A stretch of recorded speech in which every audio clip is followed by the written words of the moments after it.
ও শুভ দুপুর, কেমন আছো তোমরা সব? আজকে আমি এখানেই এই ব্লগটা শুরু করছি। আজকে আমরা ঘরে কিছু কাজ করছি না, পেছন দিকে সমস্ত ব্যাকইয়ার্ডেতে আর ফ্রন্ট ইয়ার্ডেতে সমস্ত গাছ টাছ কাটবো। তাই জন্য তোমাদেরকে হ্যালো বলে আমি এই ভিডিওটা শুরু করছি।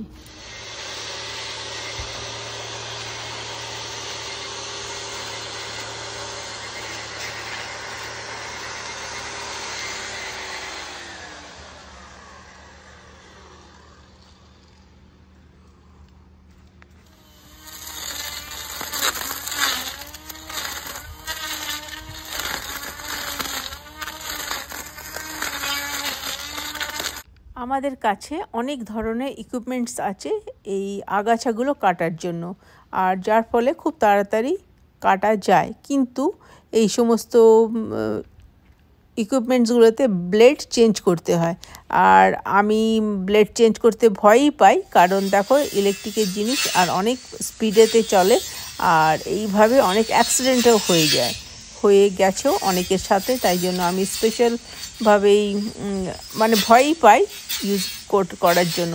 তাই যখন উইকেন্ডেতে আমার হাজব্যান্ড ঘরে থাকে তখনই ওর সাথেই আমি বা আমার ছেলে আমরা কাজ করি, তাড়াতাড়ি কাজ হয়ে যায়।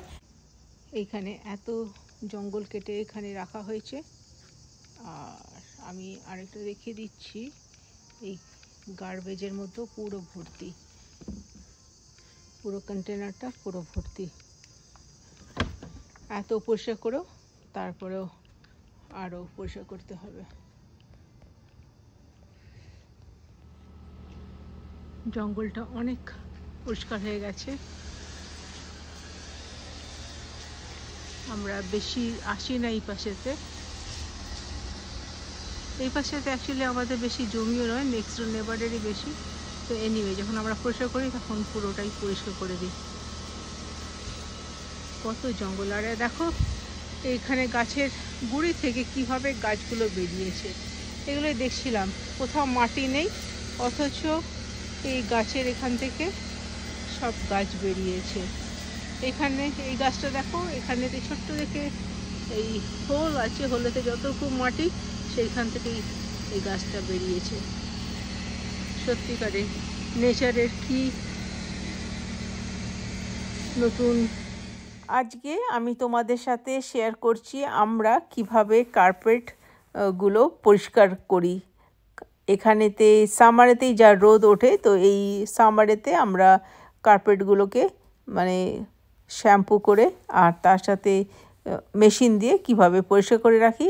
আর এরপরে যখন পরিষ্কার হয়ে যায় তারপরে সারা বছর খালি সপ্তাহে একদিন করে ভ্যাকিউম করে দিলেই আমাদের কার্পেটগুলো পরিষ্কার থাকে। আর সেইটাই তোমাদের সাথে আজকে শেয়ার করছি, কারণ দেখো কার্পেট যদি ভালোভাবে না ধোয়া হয় তাহলে কত বছরের নোংরা বা ব্যাকটেরিয়া জমা হতে থাকে, কিন্তু এইভাবে পরিষ্কার করার জন্য কার্পেটগুলো পরিষ্কার থাকে। আমার তো মনে হয় অত ব্যাকটেরিয়া থাকে না। আর তার সাথে তোমাদের শেয়ার করছি যে আমাদের ব্যাকইয়ার্ডে সুন্দর ঘন জঙ্গলটাকে। আর সত্যিকারের সামারেতে আমরা প্রচণ্ড এনজয় করি। সকালবেলা ব্রেকফাস্ট বলো বা দুপুরবেলা লাঞ্চ বলো, আমরা বাইরে বসেই খেতে পছন্দ করি। আর রাত্রিবেলা বসে খাই, কিন্তু ওটার জন্য না মানে অনেক মশা এসে যায়। এই মেশিনটা হচ্ছে পাওয়ার ওয়াশের মেশিন, আর এইখানটাতে জলের পাইপের সাথে কানেক্ট করে দিলে জলটা প্রচণ্ড ফোর্সফুলি বেরোয়, আর সেইটাই কার্পেটের ওপরেতে দেওয়া হচ্ছে কার্পেটগুলোকে ভিজাবার জন্য। এইখানে বেশ অনেকক্ষণই সময় লাগে কার্পেটগুলো ভিজাবার জন্য। আর তারপরেতে যেটা স্পেশাল শ্যাম্পু পাওয়া যায় কার্পেট ক্লিন করার জন্য, সেটা এর মধ্যে জলের ওপরেতে মিক্স করে শ্যাম্পু দিয়ে এই কার্পেটগুলোর ওপরেতে দিয়ে দেওয়া হবে।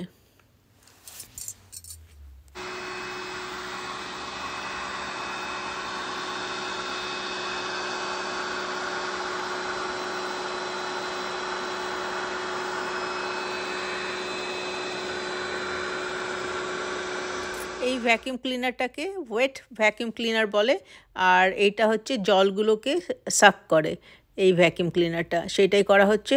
আর এই বিনা শ্যাম্পুতে কত পরিষ্কার হয়ে যাচ্ছে, নোংরাগুলো কত টেনে নিচ্ছে। আবার জলটা ফেলে দিয়ে এইটা বসানো হলো বক্সটা, বা কন্টেনারটা এবারটা আবার শুরু করছি।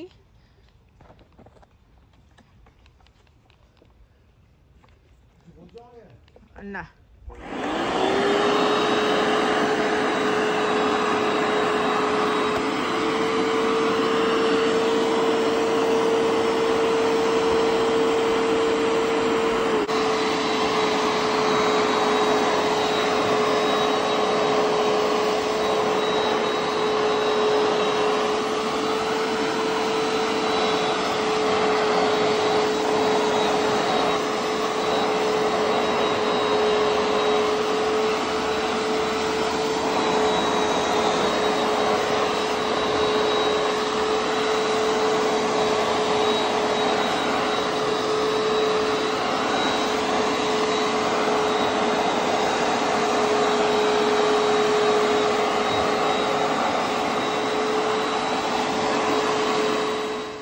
আমরা 2-3 বার কার্পেটটা ধুই জলেতে, আর এই ধরনের শ্যাম্পু দিয়ে শ্যাম্পু করে পরিষ্কার করি।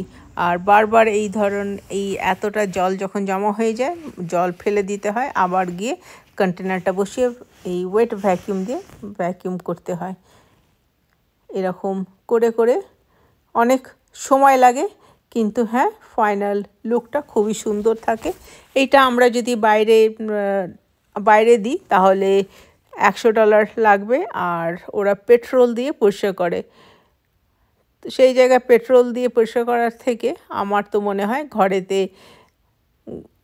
ঘরেতে কার্পেট ক্লিনার দিয়ে পরিষ্কার করা অনেক ভালো। আর দেখো, এই কার্পেটগুলো এমন কিছু দাম নয় যে প্রত্যেক বছরতে $100 যদি স্পেন্ড করি তাহলে এখানে $100-এতে কার্পেটও পাওয়া যায়। তো প্রত্যেক বছরেতে না করে, মানে পরিষ্কার না করে আমরা ব্র্যান্ড নিউ কিনতে পারি। তাই জন্য আমার তো মনে হয় যে ঘরে ক্লিন করা মাচ বেটার। আর কার্পেটগুলো তো খারাপ হয়নি, তাই ফেলতেও পারি না প্রত্যেক বছরেতে। তো এইরকমই 2-3টে ভ্যাকিউম ক্লিনার আছে, তো সেটা দিয়ে কাজ হয়ে যায় আর পরিষ্কারও হয়ে যায়। ফাইনাল লুক খুবই ভালো লাগে যে কত সুন্দর পরিষ্কার হয়েছে। আর পাওয়ার ওয়াশ দিয়ে যোগী, আমার হাজব্যান্ড, করতে শুরু করে দিল, গাড়ি পরিষ্কার করতে শুরু করে দিল।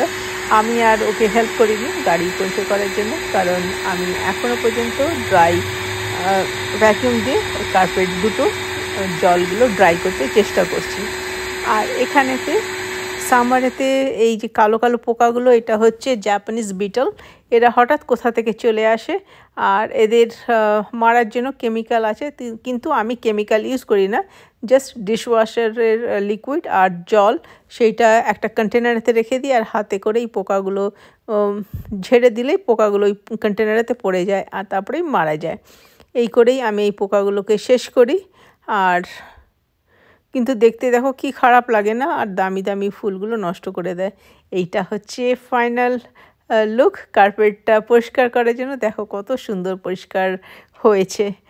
আর যদি আমাদের এখানে সারা বছর যদি সূর্যের আলো থাকতো, বরফ যদি না পড়তো, তাহলে আমার তো মনে হয় 1-2 মাস অন্তর অন্তর বাইরে এরকম করে কার্পেটগুলো পরিষ্কার করে নিলে খুব ভালো হয়।